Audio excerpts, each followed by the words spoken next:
Boa noite, pessoal. Vamos aguardar mais 5 minutinhos para começar a live. Quem está assistindo aí do Facebook,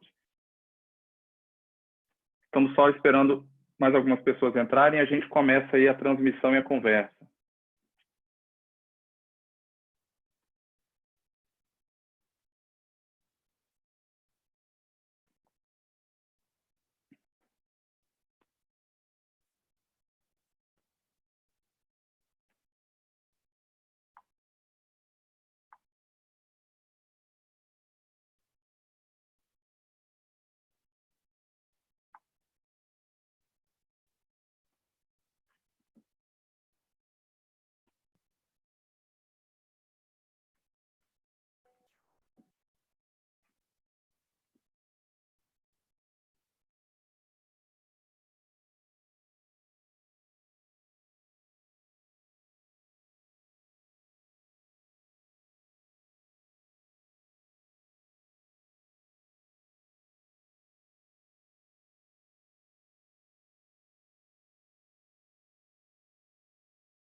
Caio. Oi, Gabriel. Com você, vai lá. Vamos lá, tinha dado mais 5 minutinhos, mas vamos lá, vamos começar então. Vamos batendo um papo tranquilo e você explicando qual é a proposta do evento, até que todo mundo entre, porque o pessoal do Facebook também já está online. Tá bom, vamos nessa então. Bom, boa noite, pessoal, tudo bem? Quem já chegou aí para o nosso primeiro diálogo para o Impacto, seja muito bem-vindo. Essa é a primeira edição com o professor Gabriel Cardoso e a gente vai falar sobre empreendedorismo e inovação social em época de Covid, né, contra o Covid, enfim, o que a gente pode fazer, e o Gabriel vai trazer bastante inspiração para a gente nesse momento. Eu vou dar aqui algumas informações a respeito. Bom, deixa eu me apresentar para todo mundo. Meu nome e o Impact Hub Brasília, ele apoia esse evento junto com a pós-graduação de inovação, de impacto, inovação e empreendedorismo social do DF. Inclusive, quem quiser saber um pouquinho mais sobre a pós-graduação, depois entra lá, www.mudevoceumundo.com/pós-graduação. E o Impact Hub Brasília, o site é brasilia.impacthub.net. O Impact Hub tem alguns anos que está aqui em Brasília. A gente está chegando com um novo espaço daqui a alguns meses, muito bacana para a gente fomentar o ecossistema.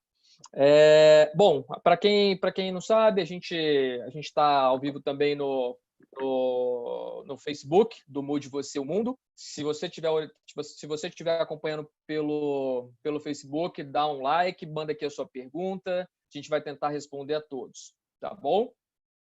Bom, eu vou pedir para todo mundo ficar, se possível, ficar no mudo, tá? A gente colocou aqui, tem uma regrinha do Zoom para a gente deixar todo mundo no mudo, mas se você... E vídeo também, até para a gente ter uma estabilidade na conexão, deixar todo mundo aí só, talvez eu e o Gabriel com o vídeo, tá bom? Bom, se você tiver alguma pergunta, por favor, coloque aqui no chat. O Gabriel está olhando também, eu também estou olhando, e a gente vai tentar responder a todos até o final do nosso diálogo, tá bom?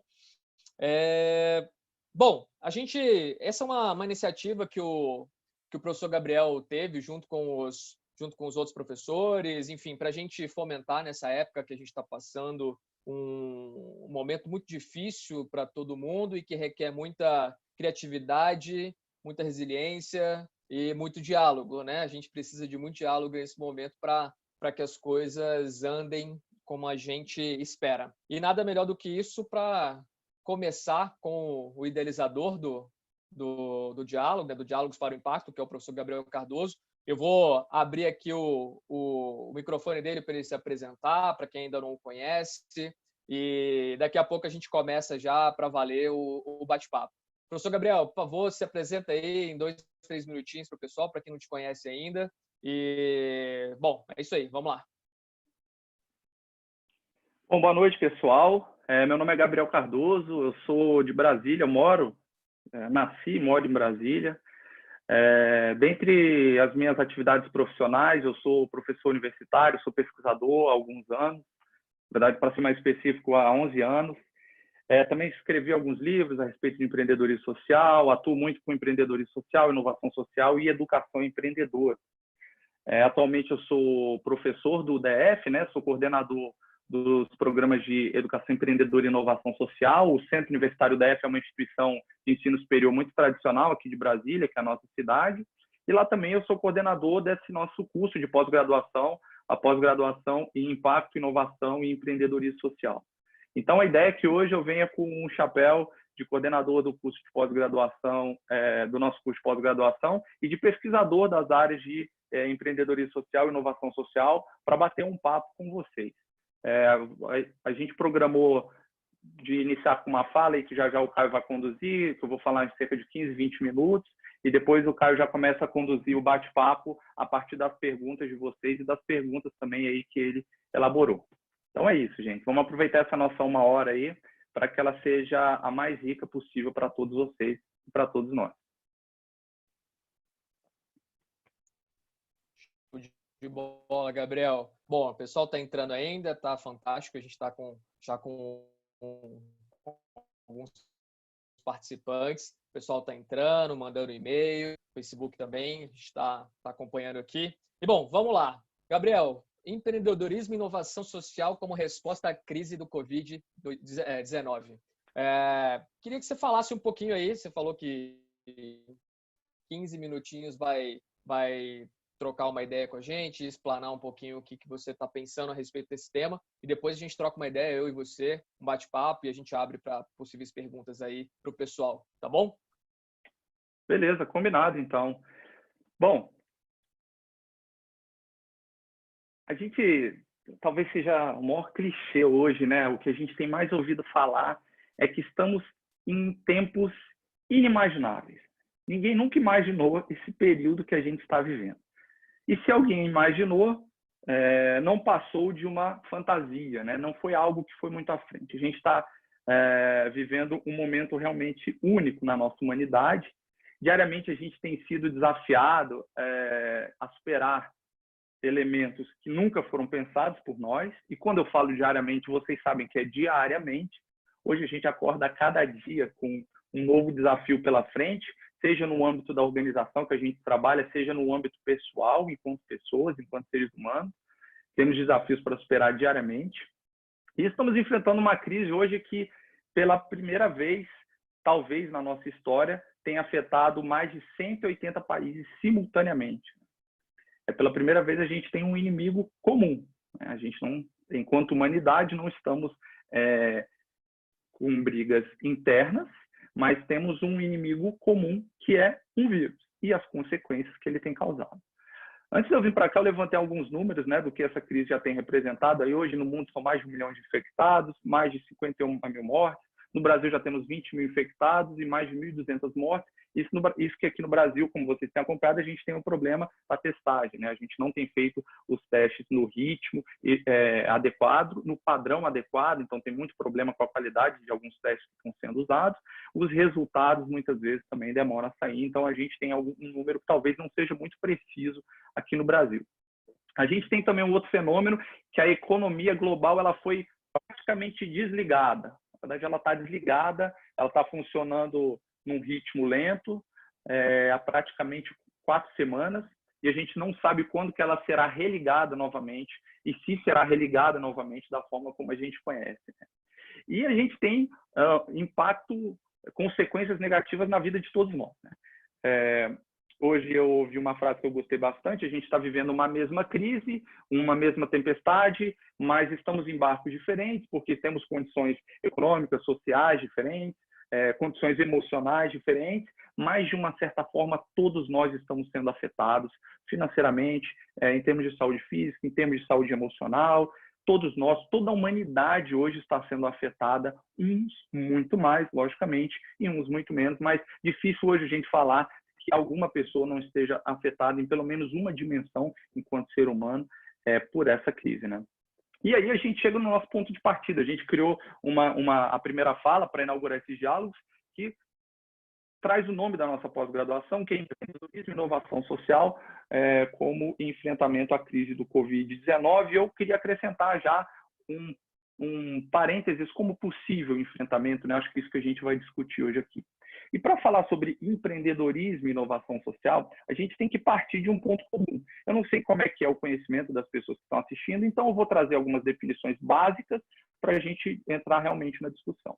Bom, quando a gente fala de empreendedorismo social e inovação social, a gente entende que ambas as iniciativas, ambos os movimentos, eles nascem de um problema social. Problema social, então, é a raiz do empreendedor social, é onde nasce o empreendedor social, e onde nascem, e é para que nascem as inovações sociais. Problema, antes do social, uma explicação que eu gosto muito de dar a respeito de problema, uma explicação simples: problema é uma diferença entre uma situação ideal e uma situação real. Então, por exemplo, uma situação ideal seria que nós tivéssemos respiradores em todos os aparelhos de respiração em todos os hospitais do Brasil. Essa é uma situação ideal, que pudesse atender todas as pessoas infectadas pelo vírus. A situação real é que nós não temos. Nós temos um número muito inferior àquilo que seria necessário. Essa diferença entre uma situação ideal e uma situação real se chama problema. E quando a gente fala de um problema social, a gente está falando de uma situação que é considerada como negativa, alarmante e que vai gerar algum tipo de desequilíbrio, injustiça, dor e sofrimento num grupo grande da sociedade. Então, o exemplo que eu trouxe do respirador é um exemplo que pode ser considerado um problema social. Primeiro, é uma diferença entre uma situação ideal e uma situação real. E segundo, é um problema que gera dor, sofrimento e injustiça num grande grupo de pessoas. Então, essa é uma definição clássica de problema social. Só que o problema social, para existir, ele precisa da soma de dois critérios. Primeiro, um critério objetivo. O fenômeno, na realidade, é um critério objetivo. Nós temos, vou chutar um número que eu não sei, mas, por exemplo, hoje no Brasil nós temos 100 mil aparelhos de respiração. Isso é um fenômeno objetivo. Não há o que se discutir a partir daí.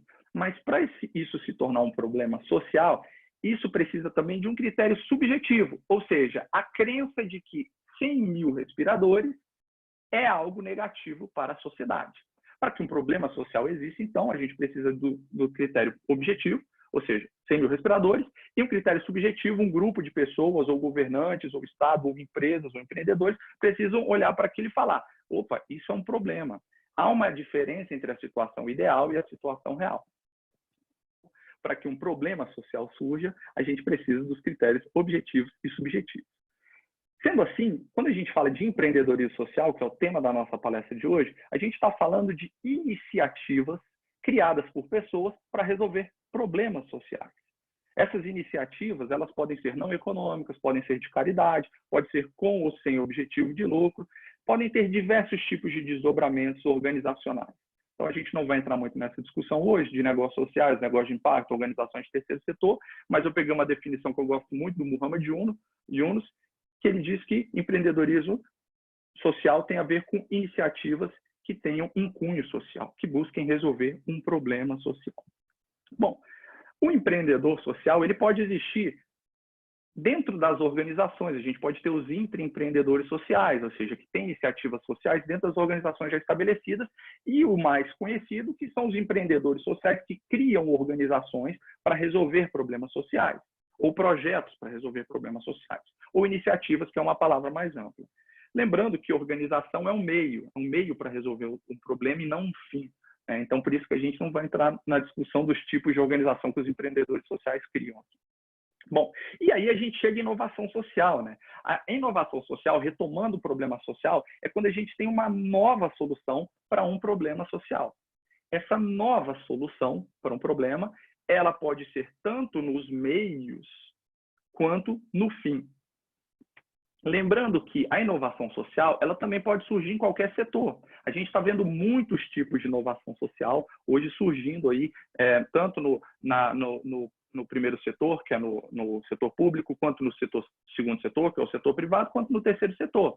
A gente aqui em Brasília tem o caso do Me Viro, por exemplo, que é do terceiro setor, na verdade está entre o setor 2,5 e o terceiro setor, do Marcos, que é um empreendedor social conhecido aqui da cidade, e que ele, quando viu essa crise acontecendo e quando viu a taxa de contaminação que estava ocorrendo nos hospitais, ele começou a desenvolver o face shield, né, que é aquela máscara utilizada pelos profissionais de saúde para diminuir o índice de contaminação no ambiente hospitalar. Então, ele usou um código aberto, começou a fazer impressão lá no próprio Me Viro, impressão em 3D, logicamente, começou a fazer um movimento de arrecadação de matéria-prima, chamando parceiros para apoiar, para divulgar, e ele conseguiu trazer aí uma nova solução para um problema já existente, que é o problema da contaminação.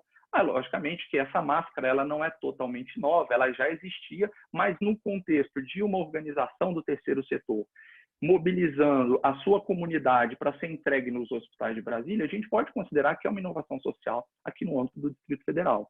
E o Marcos é um empreendedor social, porque ele teve uma iniciativa de cunho social. A gente não precisa discutir se a iniciativa dele gera lucro ou não, se foi de caridade, se não for. O que importa, para essa definição que a gente está utilizando na fala de hoje do Muhammad Yunus, é que a iniciativa, de fato, ela tenha um cunho social. Uma confusão que às vezes existe também a respeito de inovação social é o que são tecnologias sociais, né? Tecnologias sociais, não necessariamente elas precisam ser novas, mas elas são produtos, são métodos, processos, técnicas também criadas para solucionar algum tipo de problema social. E normalmente elas atendem alguns requisitos, como simplicidade, baixo custo, fácil replicabilidade e a possibilidade de você mensurar o impacto social. Uma confusão também que a gente faz é achar que sempre tecnologia é algo digital. Não é. Essa Face Shield que o Marcos criou é uma tecnologia social. Por quê? Porque é um produto que soluciona um problema social. E ele é de baixo custo, de fácil aplicabilidade e simples de ser utilizado e produzido. Então, esses são os 3 conceitos que eu acho que a gente pode começar aqui discutindo. E o tema da palestra, então, é empreendedorismo social e inovação social como enfrentamento à crise do Covid-19. Bom, tudo que a gente vai falar daqui para frente, a partir de agora, nós estamos entrando num mar que nós não conhecemos.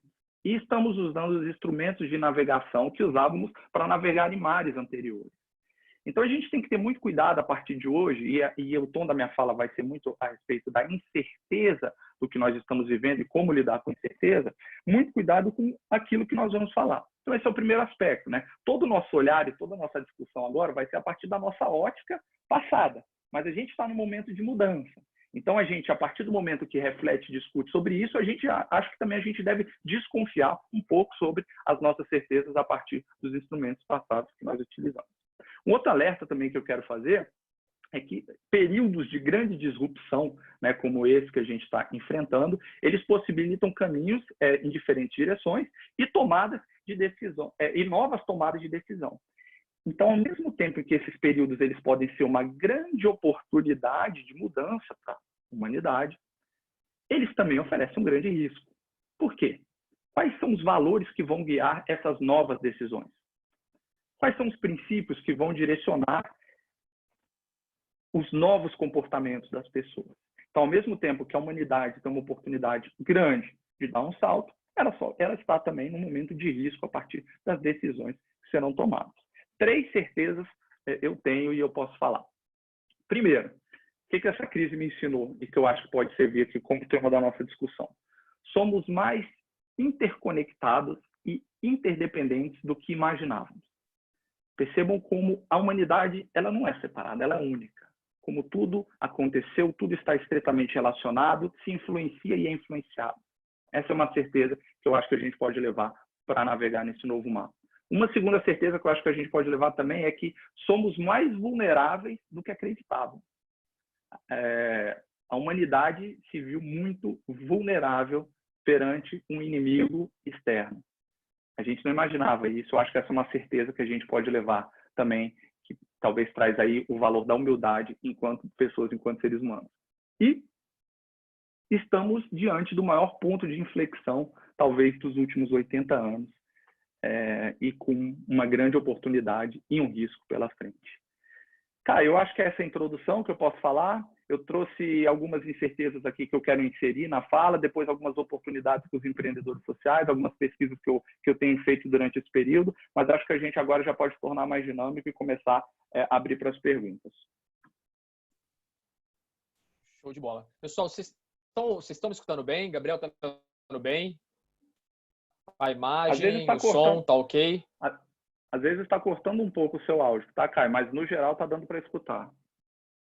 Tá bom, é porque durante a sua fala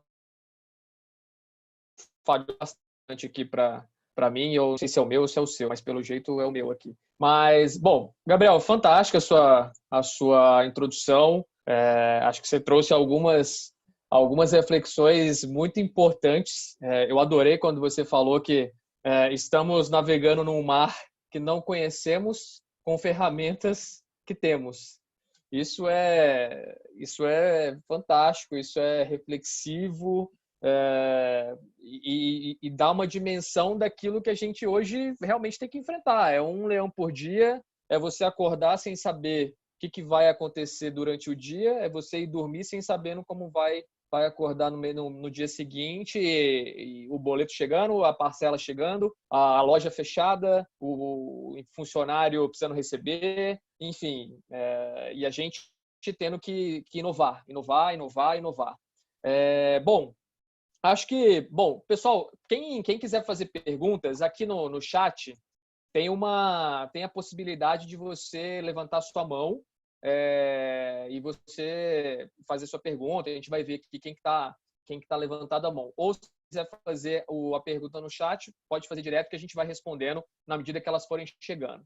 Tá bom? Caio, Gabriel, oi, Caio, pode falar. Sobre essa questão de navegar no novo mar, eu acho que a gente tem...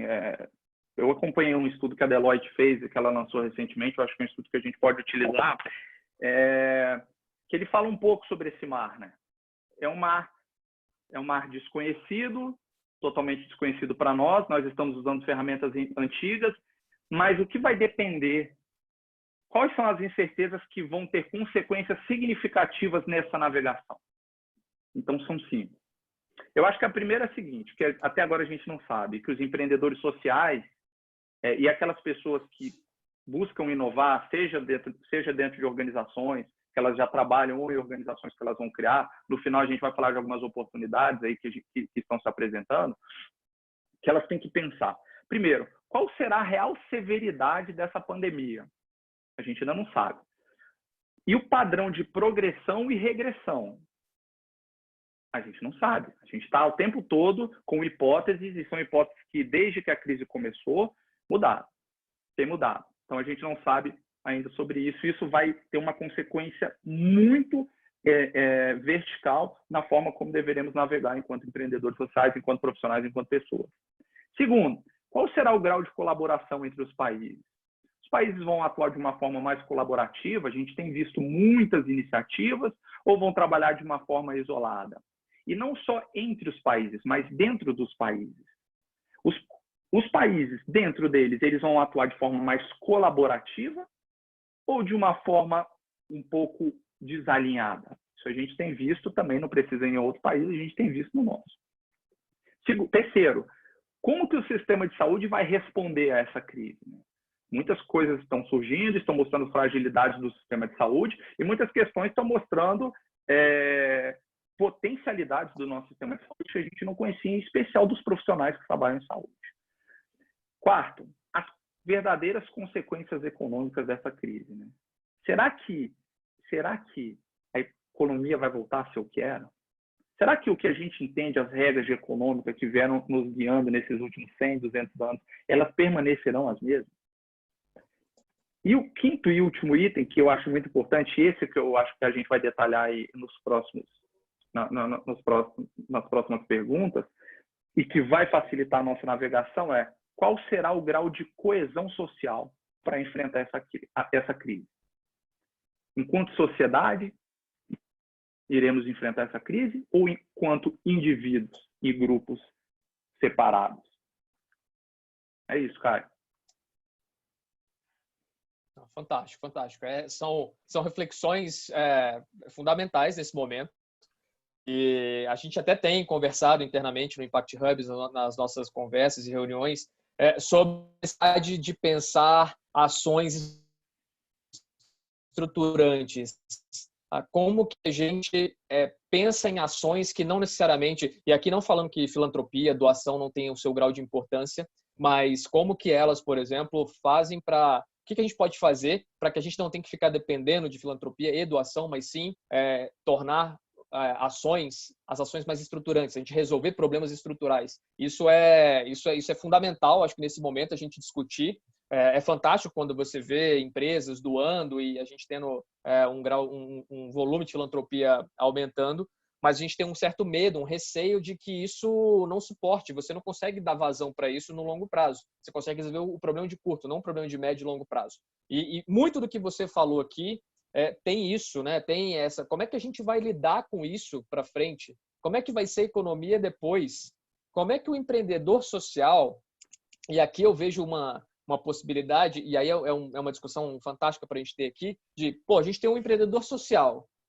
E, ao mesmo tempo que você tem alguém com uma gana para tentar resolver um problema social que está aí escancarado, o Brasil é um grande laboratório para problemas sociais, como é que você tem a certeza de que economicamente aquele empreendedor social vai conseguir suportar eventualmente uma crise ou uma próxima crise? Será que o mercado está pronto para a solução que ele está trabalhando? Enfim, ou será que a gente vai ter que continuar da forma como está e as coisas vão ter que piorar para eventualmente a gente ter que resolver isso no futuro? Enfim, são reflexões fantásticas mesmo. Assim, a gente tem a questão dos países que você trouxe. A gente teve recentemente questões de nacionalismo exacerbado, né? De não fecha a fronteira, não deixa ninguém entrar, cada um no seu quadrado. Situações não teve prova ainda, mas de que os Estados Unidos estava entrando no meio de negociação de compra de equipamentos de França, Brasil e mais alguns países. E como é que você lida com isso no meio de uma pandemia, né? E como é que isso reflete depois numa relação comercial futura? Enfim, são reflexões fantásticas. O diálogo aqui tá bacana. E aí eu queria abrir, acho que a gente pode abrir para pergunta, Gabriel? Claro, com certeza. A melhor parte, eu acho, é a pergunta, né? Que as pessoas querem ouvir, não o que eu quero falar. Legal. Exatamente, também. Bom, pessoal, se alguém quiser fazer uma pergunta, pode colocar no chat aqui a pergunta que quiser. A gente está aberto, a ideia aqui sem muitas formalidades e tentar fazer o diálogo acontecer. Aproveitando enquanto as pessoas fazem as perguntas, Caio, eu acho que nesse momento deve haver uma articulação dos setores. Não vai ter não existe herói empreendedor social para corrigir problema sistêmico. O que a gente tem é uma crise sistêmica, é um sistema que está apresentando os resultados, não são resultados não esperados, né? São resultados naturais pela estrutura que esse sistema foi criado, foi cultivado. Então dificilmente a gente vai ter o empreendedor social herói. O empreendedor social já era assim antes. Eu acho que daqui para frente mais ainda ele vai precisar de uma atuação em rede muito forte, vai precisar atuar articulado com o primeiro setor, com o apoio do Estado. A gente tem visto muitas iniciativas dos governos estaduais e do governo federal e dos municipais também para incentivar. O empreendedor ele tem uma agilidade maior, ele consegue testar, prototipar e testar inovação, assim como as universidades também estão conseguindo trabalhar muito a respeito da inovação. Então, a minha visão é uma visão assim que ele não vai ter certeza, a gente cada vez mais não vai ter certeza. Aliás, eu não tenho nenhuma certeza sobre esse cenário. A gente faz hipóteses, a gente gera hipóteses e reflexões aqui, mas o que eu vejo é que nunca teve o empreendedor social herói. Vai ter um empreendedor social articulado com um Estado forte, articulado com um segundo setor que não seja, que adote paradigmas como o capitalismo consciente, que tem uma responsabilidade social enraizada, com uma sociedade civil engajada, forte, atuante, que eu acho que é uma coisa que a gente não tem, mas que essa crise está trazendo para o Brasil, né? A gente está vendo muitas pessoas da sociedade civil se organizando e se engajando, muitas iniciativas bonitas, o que é muito bom, né? E eu acho que é dentro de um ecossistema desse que a gente consegue construir um novo ecossistema. Mas eu não vejo soluções isoladas. Acho que tem pergunta aí, né, Caio?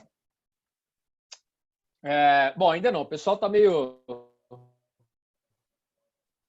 O pessoal está meio tímido, Bom, ainda não, então, não colocou uma pergunta aqui. Mas eu vou trazer uma para você. Vai lá, pode fazer, cara.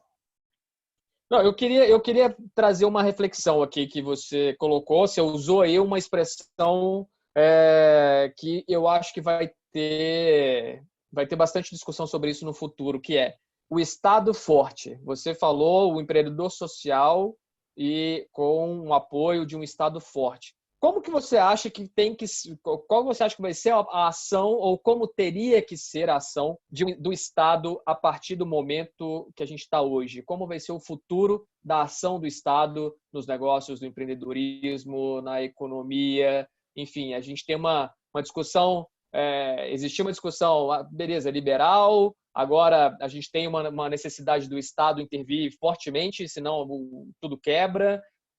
Como que você vê isso na ótica do empreendedor social? Sabe, essa crise ela tem me ensinado muito, né? E uma das coisas que ela tem me ensinado é a rever as minhas certezas. Eu sempre fui um liberal muito convicto, né? E o que essa crise me mostrou é que nesse momento a total liberdade ela talvez não desse as respostas que a gente está precisando agora. E quando eu falo Estado forte, eu não falo de um Estado pesado, que nós temos hoje. O Estado forte é um Estado que dá liberdade para a sociedade civil, ele dá liberdade para o segundo setor, ele incentiva a liberdade da sociedade civil, não só dá liberdade, mas incentiva a sociedade civil, incentiva o segundo setor e atua com bastante eficiência, onde ele é necessário, onde ele é fundamental. Então, a gente tem, por exemplo, o caso de um ministro que é reconhecidamente liberal, nosso ministro da Economia, e que ele está tendo que tomar medidas muito distantes da cartilha, pelo menos a maior parte das medidas da cartilha dele. Então, talvez são porque essa questão de liberal ou não, Estado assim, Estado assado, isso tudo são os instrumentos que a gente usou para navegar até aqui. E aí, quando a gente fala de navegar no novo mar, esses instrumentos, não tem como a gente usa para a primeira reflexão, mas a gente tem que gerar novos instrumentos para navegar. Essas divisões que existem, não sei, eu acho que é o momento da gente colocá-las à prova, né? Colocá-las à prova. Eu tenho muito amigo liberal, assim, estou conversando com muitos amigos liberais, que em alguns aspectos, eles, lógico, eu continuo liberal, eu na maior parte, eu continuo liberal, mas em muitas coisas eu estou revendo aquilo que eu acredito. Legal. Bom, tem a pergunta do Rui. O Rui faz uma pergunta. O negócio social teria como foco principal as pessoas? O Rui, é o seguinte, negócios sociais ou negócios de impacto, eles têm um duplo ponto de partida. O primeiro ponto de partida é resolver um problema social. E quando a gente resolve um problema social, o nosso foco são as pessoas, porque são as pessoas que sofrem de um problema social. Sofrem por um problema social. Só que o segundo item do ponto de partida dos negócios sociais e dos negócios de impacto é que eles precisam ter sustentabilidade financeira. Ou seja, eles não podem sobreviver, eles não podem gerar impacto social a partir de doações. Eles precisam gerar mecanismos para que a sua sustentabilidade financeira garanta a independência e garanta o impacto social. O que é diferente, por exemplo, das organizações do terceiro setor. E eu não estou fazendo aqui um juízo de valor do que é melhor ou pior, não. Muito pelo contrário, todos têm um papel, e mais do que nunca nesse momento. Assim como a filantropia, o Caio, que você falou lá atrás, no curto prazo. não tem tempo agora. Muitas pessoas, elas precisam de dinheiro, de comida. Não tem como criar um negócio, testar ideia, validar, não tem tempo. Então, é dinheiro e comida na mão dessas pessoas, é caridade, é filantropia.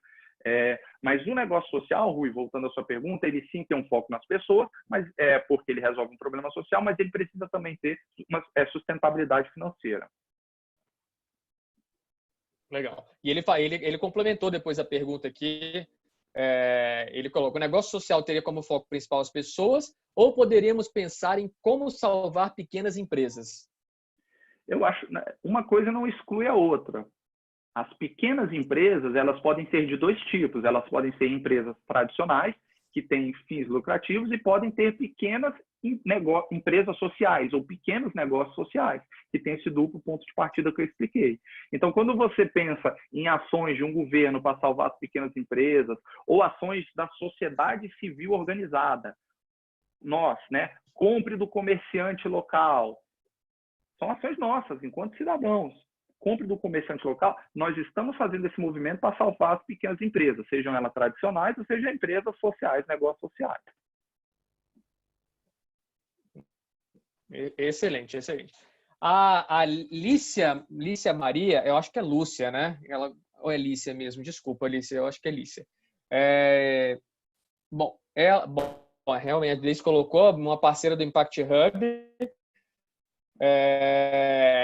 Ela está fazendo aqui uma observação. Ela coloca aqui: uma parte ela tem uma empresa que chama Bandeira Habitação Possível, e ela fala: uma parte considerável do nosso trabalho depende de parceiros e empresas que estão passando pelas mesmas ou situações até piores que a nossa empresa. Como manter um diálogo positivo e motivador para manter nossa atividade viva na memória dos parceiros e clientes em tempos tão difíceis? Que pergunta, hein? Essa pergunta, Ulisses, eu acho que a sua pergunta é uma daquelas 5 incertezas que eu falei há um tempo, há uns 10 minutos. Qual será o grau de coesão social para resolver essa crise? E mais, uma afirmação que eu fiz das 3 certezas: estamos num ponto de inflexão da humanidade que vai depender dos valores que a gente adotar. Então, como que isso vai ser mantido, vai ser construído por nós agora. Não existe como dar uma resposta, mas eu acho que a reflexão que nós precisamos ter é que valores, que práticas são necessárias para que nesse novo cenário nós possamos manter aquilo que era saudável e positivo anteriormente, que foi essa questão que você colocou. Eu acho que essa é a inflexão, essa é a grande inflexão, que o empreendedor social vai ter que, mais uma vez, trabalhar na criação, num estado de adaptabilidade contínua. Se o empreendedor social, se o empreendedor tradicional precisava estar se adaptando, lidando com mudança continuamente, agora mais do que nunca, né? A gente tem visto na pele o quão estressante e o quão real é a mudança que tem ocorrido na nossa frente e que a gente precisa se adaptar. Mais cedo a gente estava brincando aqui com o Caio, né? As pessoas precisaram se adaptar a esse tipo de comunicação que a gente está tendo hoje. De uma hora para outra. Teve até memes aí rolando, as pessoas que fizeram lives, aí o cara foi no banheiro e deixou o live ligado, outros apareceu de cueca e tal. Então, são humanos se adaptando ao que está surgindo. Então, acho que mais do que nunca, Ulisses, é uma pergunta que eu te devolvo, né? Como manter esse diálogo positivo? Eu acho que é mais uma solução que você, enquanto empreendedora social, vai precisar desenvolver nesse mar de incertezas. Show de Não sei se eu bola. respondi a sua pergunta, Thalissa. Qualquer coisa você complementa lá no chat, por favor. Inclusive, se me permite, Lícia, eu acho que boa parte dessa sua pergunta, da sua reflexão, ela traz uma necessidade do senso de comunidade, da rede se ajudando, da rede trabalhando em conjunto, da rede colocando as suas dores e cada um tentando ajudar o outro a resolver o seu problema, ou dando ideias, ou colocando em conexões, ou fazendo networking, enfim, o que for necessário para que a rede, para que a comunidade se sustente. Eu acho que mais do que nunca, o senso de comunidade, que dentro do Impact Hub a gente tem como algo tão forte, tem que acontecer. Tá? Então, mas é uma pergunta difícil, é algo difícil, é uma reflexão fantástica. O Jorge concorda com o professor Gabriel quando diz que um Estado forte é necessário diante de tantas mazelas sociais. Eu tendo a concordar, sim, com o Jorge e com o professor Gabriel. Só uma observação. Eu acredito que nós não temos um Estado forte, nós temos um Estado pesado, inchado e ineficiente, que é muito diferente do Estado forte. Um Estado forte, por exemplo, a gente pega os países da Escandinávia, que tem... Eles são... tudo funciona. Eles precisam encontrar alguns problemas sociais lá para terem. Eu tive uma experiência na Finlândia, de estudar lá um tempo, e a gente vê que os problemas sociais deles são problemas, por exemplo, de divórcio, problemas de alcoolismo, que são problemas sociais graves, importantes, mas que, se comparado com os problemas sociais que os brasileiros enfrentam, talvez eles digamos que eles teriam uma prioridade menor no nosso critério subjetivo de interpretá-lo. Desculpa, Caio, te interrompi. Não, de forma alguma. É um diálogo aqui, exatamente isso. A gente tem que trocar essa ideia e quando for pertinente, um complementar o outro. A Márcia Rodrigues, ela tem uma fala importante aqui, que é: ao longo das nossas aulas como professores, falamos tanto em interdisciplinariedade e transdisciplinariedade. Como você prospecta esse nosso discurso entre os países em relação aos negócios sociais e à reabilitação da economia? Márcia, primeiro, legal que nós temos aqui uma professora também, fico feliz com isso. A gente tem visto no nosso país, fora a questão política, que tem dado um enjoo muito grande, assim, nós somos um país que, além de estar enfrentando todas essas mazelas na economia, na saúde emocional, a gente está tendo que enfrentar ainda uma crise política. Isso tem sido difícil. Mas o que nós vimos foi uma discussão que não leva em consideração a interdisciplinaridade e a transdisciplinaridade, ou seja, nós vimos discursos unidimensionais de cada lado. Um lado falando que tem que cuidar da saúde, o outro lado falando que tem que cuidar da economia. Sendo que, como você bem colocou, Márcia, não existe a solução de um problema social de forma unidimensional. Os problemas sociais, eles são... Estou pegando aqui o outro que está acabando a bateria. Os problemas sociais, eles precisam de soluções multidimensionais, soluções interdisciplinares, que tragam diferentes perspectivas. Então, essa é uma questão que a gente viu aqui no Brasil, um tipo de discussão que, apesar da gente discutir isso na academia, a gente viu que os tomadores de decisão do país não estavam levando isso em consideração na hora de colocar os seus argumentos. Então, a discussão se pautou numa bipolaridade entre economia e vida e saúde, vidas em termos de saúde. O que não existe, a gente não separa isso. Isso está extremamente interligado. Existe uma série de dimensões, uma série de olhares a respeito disso. E aí, complementando a sua pergunta, deixa eu só ler aqui só um minutinho. Aí você pergunta: como você prospecta esse nosso discurso entre os países em relação aos negócios sociais e reabilitação da economia? Márcio, eu acho difícil sempre quando a gente fala de países, porque há a questão cultural também. Então, por exemplo, países que têm uma matriz religiosa mais forte, inserida nos poderes decisórios, elas vão levar em consideração algumas dimensões a mais que outras. A cultura, ela eleva algumas dimensões no olhar do tomador de decisão, eleva dimensões diferentes em cada um dos países. Então, a gente retoma a segunda incerteza que eu falei lá atrás, que vai guiar a nossa navegação do futuro. Qual será o grau de cooperação e integração dos países? Vai precisar de algum tipo de ação articulada, não centralizada, mas que seja articulada. Eu não acredito em poderes centralizados. Eu acredito em trabalhos descentralizados, locais, mas com articulações. Eu acredito no trabalho de redes. As redes precisam de articulações. Então, eu acho que isso é uma questão que vai se construir. Mas a gente tem visto alguns casos de cooperação internacional, países que acreditam na mesma coisa, que têm o mesmo olhar a respeito de alguns problemas, e países que têm olhares distintos, né, que é diferenciado pela cultura. E os negócios sociais também, eles vão ter conceitos diferentes em vários países. Então, tem a escola da União Europeia, da Europa, tem a escola americana, tem a escola nossa, tem a escola asiática, tem a escola sul-africana, que ela vai que cada escola ela vai trazer diferentes características nos negócios sociais. Eu acho que isso também vai influenciar esse olhar interdisciplinar e transversal. Legal, show de bola, Gabriel.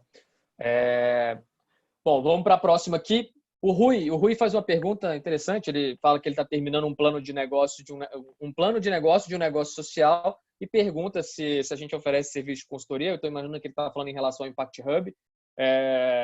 Sim, a gente oferece e depois a gente entra em contato com você para a gente explicar melhor como funciona, tá bom, Rui? Bom, a Alicia, depois ela trouxe aquela reflexão e ela falou, sim, temos buscado entender o problema dos parceiros para adaptar as nossas decisões para interagir em reforço positivo, um momento de adaptação e mudanças constantes. Grata pela reflexão. De fato, momento de adaptação e mudanças constantes. Eu acho que isso resume bastante o nosso momento. Vamos lá. A Júlia Moutinho traz para a gente a seguinte. Alguns especialistas fazem um paralelo em relação ao que vivemos hoje com a pandemia, com as questões climáticas e suas consequências se continuarmos nesse modelo de produção-consumo. Como você acha que a pauta ambiental pode aparecer nesse novo contexto? Bom, eu acho que algumas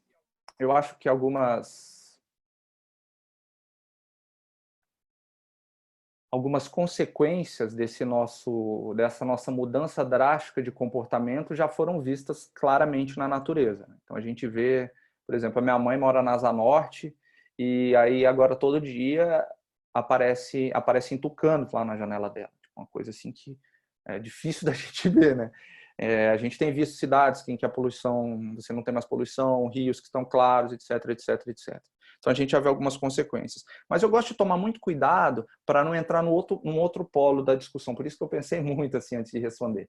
Que é assim, o ser humano faz mal, o ser humano é o problema da humanidade, né? Que é o outro polo. A gente tem o polo das pessoas que falam que a natureza é um depósito, um lugar para se retirar e se depositar lixo, e tem nesse contínuo outro polo que fala o ser humano o ser humano é um vírus que estraga o planeta, ele é responsável por todo o mal. Eu não acredito em nenhum desses polos. Eu acredito num caminho do meio, aí num algo um pouco mais intermediário. Eu acho que alguns comportamentos que nós temos, eles geram danos muito grandes na natureza. A natureza tem que ser respeitada. A gente tem visto essas alterações climáticas, a gente tem visto uma série de outros problemas locais acontecendo. Na nossa região aqui, a gente não precisa ir longe, a gente tem visto alagamentos aqui em regiões, soterramentos que a gente não via antigamente, períodos alterados, períodos climáticos completamente alterados, a gente vê isso aqui, e isso é consequência de um tipo de comportamento que a gente tem tomado. Então, essa nossa reclusão obrigatória mostrou que nós somos responsáveis por uma parte do que acontece no mundo.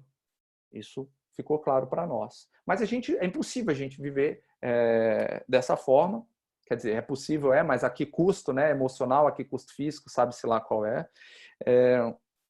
Mas mostrou sim que a gente tem uma influência. Logo, para responder essa sua pergunta, a questão é: será que dentro desse ponto de inflexão que nós estamos vivendo, os valores que vão guiar a nossa mudança de comportamento levarão em consideração também o meio ambiente? Porque se a gente falar no desenvolvimento sustentável, que é algo que vem sido discutido aí há mais de 20 anos no mundo, que é o desenvolvimento, que é não só o crescimento econômico, mas também o desenvolvimento das pessoas e o cuidado e a preservação do meio ambiente, esses três elementos eles precisam ser cuidados. Então a gente não pode prejudicar nenhum deles, né? Então a grande questão é, será que o novo paradigma que nós iremos criar após essa crise levará isso em consideração? E é isso, né? Na verdade, hoje, o Chacrinha, não sei se vocês lembram do antigo Chacrinha, né? Eu assisti o Chacrinha quando era criança, mas tinha uma frase que ficou muito famosa, que ele falava que, mais ou menos assim, eu não vim para explicar, eu vim para confundir, né? Eu não tenho facilidade de dar respostas nesse momento de tanta incerteza. O que eu consigo trazer é possibilidades e reflexões. Então, essa é uma possibilidade que eu acho, e uma reflexão que eu acho que tem que ter. Que tipo de mudança de comportamento, que tipo de mudança de atitude a gente precisa ter agora como cidadão, e os empreendedores sociais e ambientais, que tipo de movimento eles precisam ter para ter um mundo mais ecologicamente equilibrado no pós-Covid aí. Legal, Gabriel, legal. De fato, a relação da pandemia e as questões climáticas, a gente vê o resultado na rua do que está acontecendo, o tucano aparecendo, bicho que a gente não via, animais que a gente não via aparecendo, enfim, poluição diminuindo, mas eu não sei se dá para fazer é temerário talvez fazer uma relação direta disso, enfim. Talvez a gente tenha que conversar mais sobre a respeito do desenvolvimento sustentável mesmo, né? Como é que a gente não esquece de nenhuma das partes? Acho que isso é um bom tema para um próximo diálogo. Inclusive, assim, na nossa programação nós já temos vários temas aí que até junho nós temos um encontro desse por semana, e aí vão vir outros professores da nossa pós-graduação. O Caio já vai falar dos 2 próximos encontros, e aí depois dessa agenda a gente já vai começar a incluir novos temas. Então, a partir das perguntas e das dúvidas que vocês vierem trazendo, a gente vai trazer professores da nossa pós-graduação ou especialistas da nossa rede para falarem aqui com vocês também. Então, dúvidas mais específicas, por exemplo, na área do meio ambiente, desenvolvimento sustentável, a gente traz também aqui para o nosso papo. Nossa rede é muito grande, muito forte. Então, essa é a vantagem de trabalhar em rede, né? E a rede, ela quer se ajudar. Então, a gente consegue fazer isso aqui com vocês. Isso é verdade. Bom, legal. Vamos lá. Vamos seguindo aqui. O Jorge, ele faz um comentário a respeito lá do Estado Forte, que ele entendeu a visão do professor Gabriel sobre Estado Forte, e depois ele traz uma seguinte reflexão. O mundo inteiro despertou para a dependência que os países têm da China. Investir no setor industrial seria um caminho? Mesmo os pequenos e os negócios de impacto social possuem chance nesse caminho? É uma boa reflexão, Gabriel. De fato, quando você fala de indústria, muitas vezes a gente não consegue relacionar a indústria com o negócio social. E talvez aqui a gente tenha que inovar de certa forma, talvez até na indústria, para tentar trazer um negócio social, como o Me Viro, por exemplo, que a gente falou aqui. E talvez lá na frente, se o Me Viro se tornar uma indústria, por exemplo, com certeza é uma indústria que começou como um negócio social. Você escalar negócios sociais a ponto em que eles se tornem uma indústria de massa não é simples, né? Os casos, se a gente está trabalhando num ambiente completamente novo, que são dos negócios sociais, negócios de impacto, imagina então os negócios de impacto que escalaram a ponto de se tornar uma indústria. E será que quando eles se transformam numa indústria tradicional, eles continuam sendo de impacto? Então essa é uma discussão que existe aí a respeito disso. Sobre a pergunta, né, que o mundo despertou para a dependência que os países têm da China, eu acho que o mundo, eu acho que primeiro a gente despertou para a nossa interconexão e interdependência. Não só da China, né? Alguns países, em termos de decisões governamentais, optaram por criar balanças comerciais, criar parcerias estratégicas mais fortes com países como a China, e a China ela desempenha isso muito bem no mundo. E é difícil falar, é difícil até a gente pensar num mundo em que os países abram mão, né, dessa relação com a China num curto e no médio prazo. Se a gente fala de industrialização, que foram algumas estratégias criadas na história do Brasil de industrializar o país, e se a gente estudar a história econômica brasileira, a gente vai ver que tivemos 2 ou 3 momentos de incentivo à industrialização. Isso não ocorre do dia para a noite, né? Isso demora um tempo grande, e a gente não sabe como isso vai funcionar a partir dessa interconexão que existe entre a economia, né? Como que o país ele abre mão da sua relação com a China, sendo que a China representa um grande percentual da economia daquele país. A gente viu hoje que muitos países, inclusive por suas matrizes ideológicas, estão, digamos que, revoltados com algumas posturas que o governo chinês teve durante essa crise, mas mesmo assim eles estão... eles necessitam de apoio. Apoio, e digo mais, quem foi que fez a pergunta? Foi o Jorge, né? E digo mais, Jorge, não só a dependência da indústria, a dependência do conhecimento. O conhecimento que veio da China para reposicionar os países, para enfrentar a Covid-19, seja o conhecimento verdadeiro ou aquilo que foi fake, aquilo que não funcionou, isso foi muito e tem sido muito importante para os países. Então, é difícil hoje da gente falar de despertou para essa dependência. Eu acho que os países sempre foram conscientes dessa dependência. Não há país que viva hoje separado, né, do mundo. Existem um ou dois, 3 ou 4 países, eu acho, que estão isolados parcialmente do resto do mundo, e a gente não sabe nem o que acontece neles, né? Então, essa pergunta, Jorge, eu também não consigo responder. Eu sou chacrinha. Bom, ele acabou de fazer um comentário aqui no chat que de fato é difícil imaginar os países abrindo mão da China no curto e no médio prazo. É difícil mesmo. O Brasil vira e mexe, a gente de vez em quando briga, provoca algumas crises diplomáticas, mas no final das contas a gente tem que ir lá e falar assim, putz, a gente, querendo ou não, é um dos nossos top 3 compradores ali, a gente não pode brigar muito com eles. Então, enfim, é uma dependência, isso é fato. E como resolver isso no curto prazo, não sei se há uma resposta para isso. Eu acho que a pergunta dele está ligada com aquela observação da Alice, um pouco mais atrás, né, do olhar interdisciplinar e transversal dos países a respeito dos negócios sociais e das soluções para essa crise.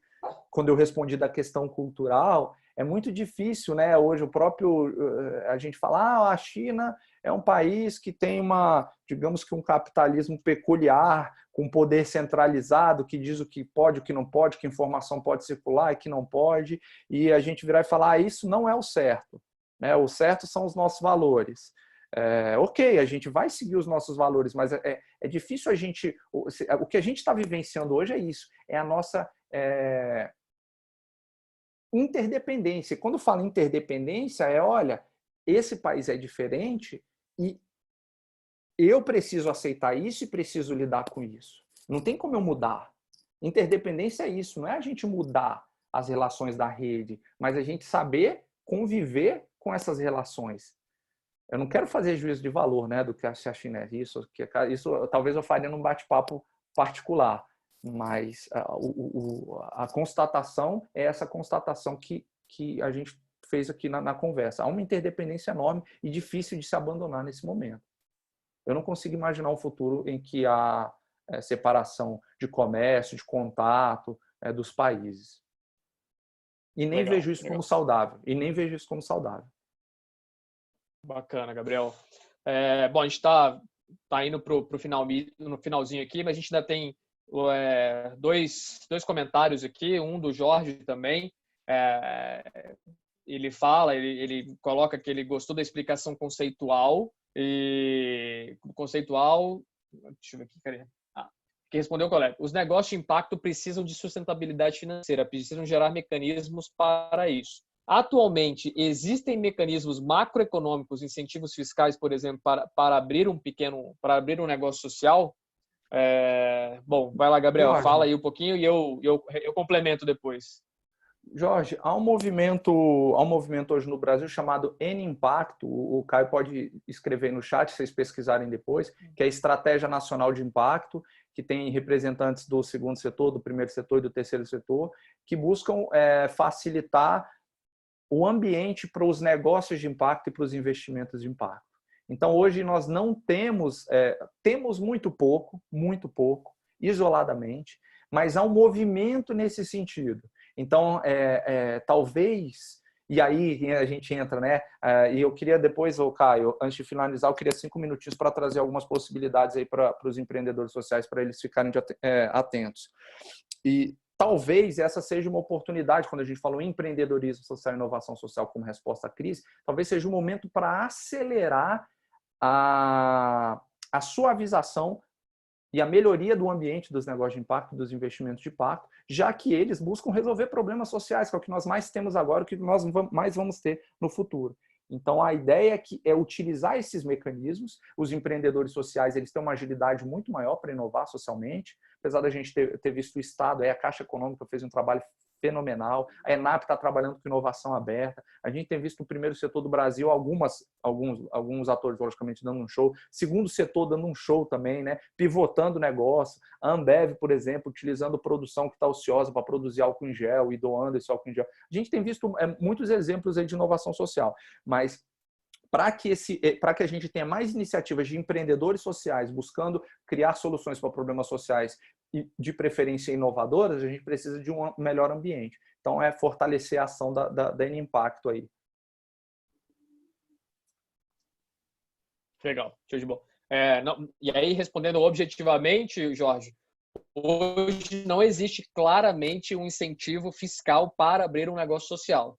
Hoje ele não existe esse incentivo claro, né? A lei que está sendo trabalhada junto da N-Impacto provavelmente vai prever isso em algum momento, mas hoje não tem, tá? E esse é um grande problema que a gente vê, talvez, para a difusão dos negócios sociais. Mas, peraí, existem incentivos isolados, o BNDES tem incentivos isolados, não tem uma política pública sobre isso, mas tem incentivos isolados, sim, o BNDES é um exemplo disso. E alguns bancos também já estão começando incentivo fiscal que eu disse, incentivo fiscal, o Gabriel. Tá.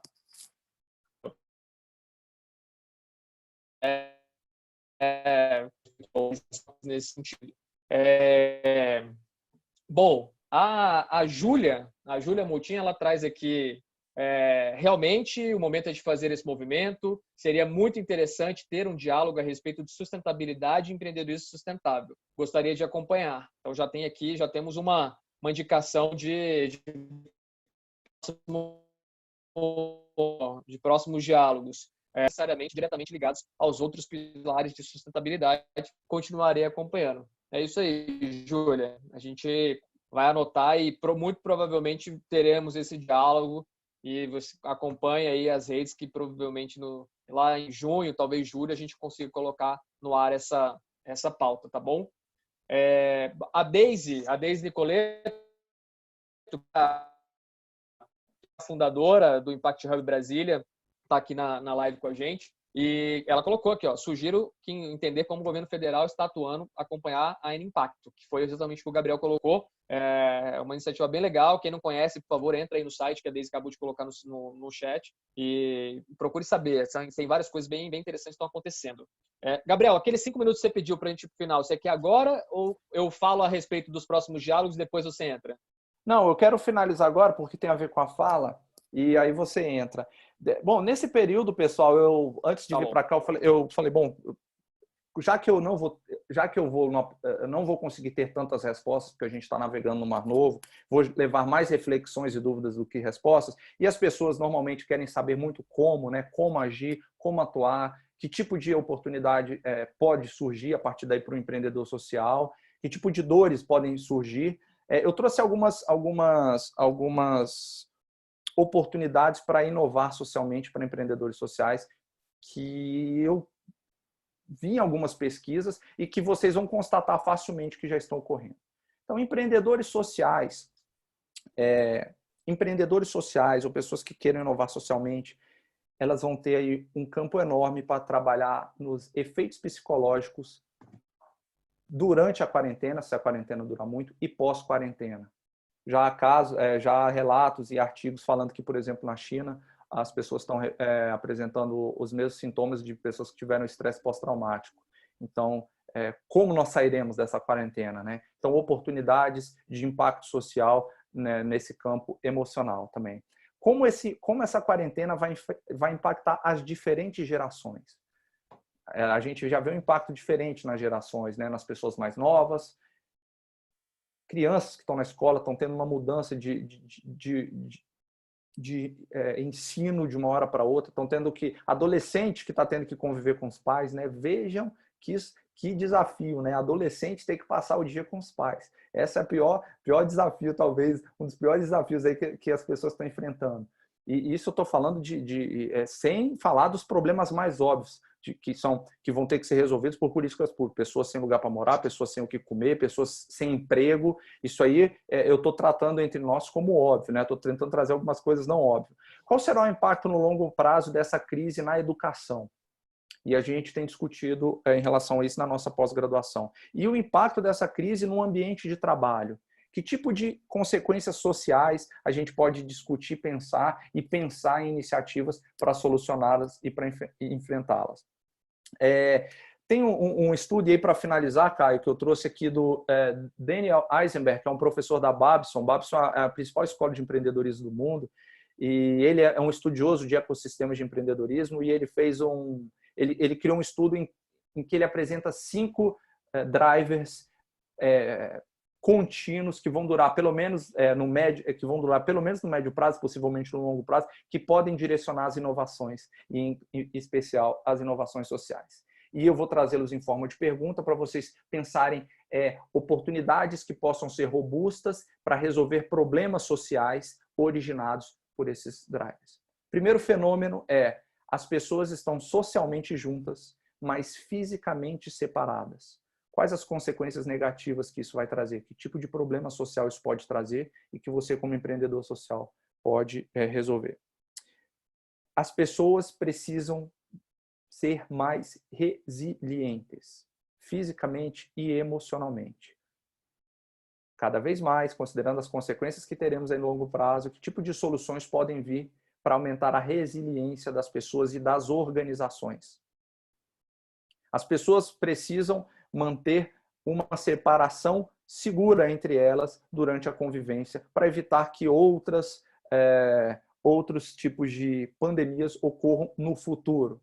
E as pessoas não podem simplesmente deixar de viver uma com as outras. Então, que tipo de soluções sociais podem vir nessa direção? O conhecimento está cada vez mais distribuído e volumoso. Gente, quantas lives estão ocorrendo agora no momento dessa live? A gente já... É difícil, né? Live, material grátis, curso grátis. E o conhecimento está distribuído. Como gerenciar esse conhecimento distribuído, essas informações, distribuídas, e transformá-las em conhecimento útil no momento adequado em que precisamos?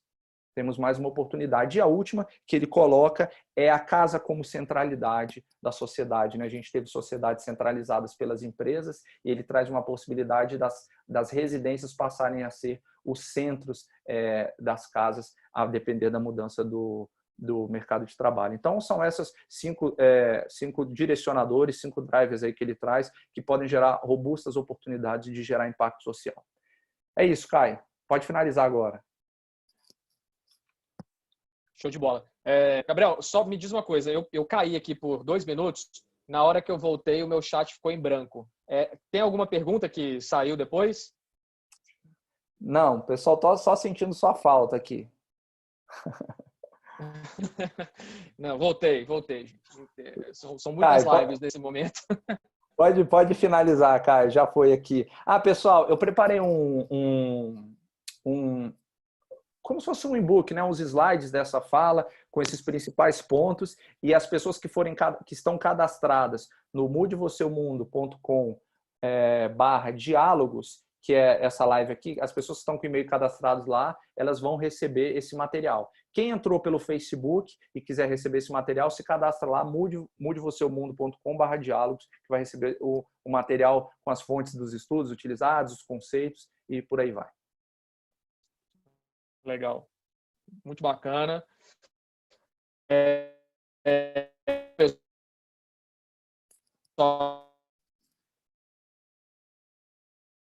Caio. Tá indo aqui para a infecção, bastante pergunta. Oi. Caio, você está cortando muito. Vamos fazer o seguinte, tenta mais uma vez, e aí se você continuar cortando, aí eu finalizo falando dos próximos lives. Pode ser?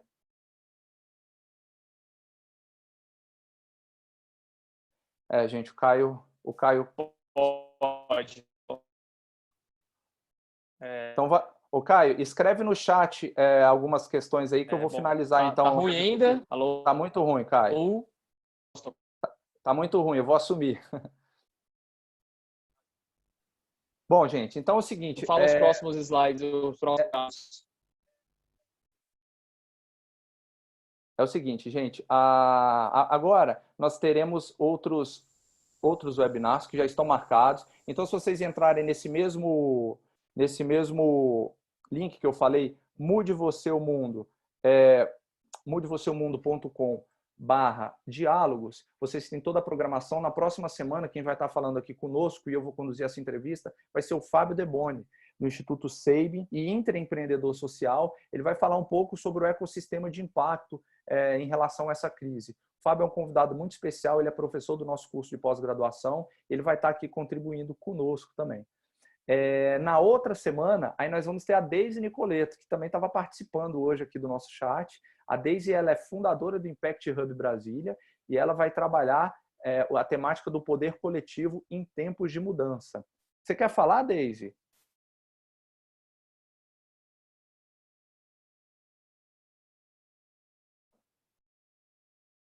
Espera aí, estou ativando seu microfone, Deise. Pronto, Deise. Espera aí, ainda não. Pronto, agora sim, vai lá. Olá, sim, estaremos falando sobre comunidades. Não reparem, eu não estava com...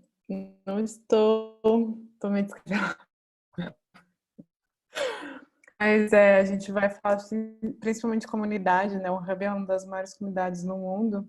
A gente está em 121 cidades atuando em rede, trabalhando com foco em empreendedorismo social. Então, a gente vai estar aí para... Estou bem animada, espero que vocês possam participar também. Show de bola. Eu vou ter o prazer também de conduzir esse debate aí, esse diálogo e essa conversa com a Deise. Prepare essas perguntas, eu acho que ela tem muito a contribuir com a experiência dela. A gente falou tanto de rede hoje, né? Dentro talvez a maior rede, uma das maiores redes aí de impacto do mundo. Na outra semana nós teremos a Carol Freitas, que vai falar de biomimética para criatividade, para inovação. Então a Carol Freitas vai estar também num papo legal e assim sucessivamente. Repito, essa é uma iniciativa da pós-graduação de Impacto, Inovação, Empreendedorismo Social do Centro Universitário da F. Abriremos as próximas turmas no próximo semestre. Quem quiser informações também pode buscar no mudevoceumundo.com/pós-graduação. Aqueles que já estão cadastrados lá já recebem os nossos e-mails, a gente vai mantê-los atualizados e com o apoio do Impact Hub Brasília, que é um grande parceiro aí das nossas atividades. Tá bom, pessoal? Desejo a vocês boa noite, um ótimo descanso, que vocês possam passar bem nessa crise e que vocês saiam daqui sentindo que o tempo de vocês nessa quarentena foi bem gasto, que de alguma forma a gente possa ter contribuído aí com esse momento de vocês. Tá bom, gente? Obrigado. A gente se vê. Tchau, tchau.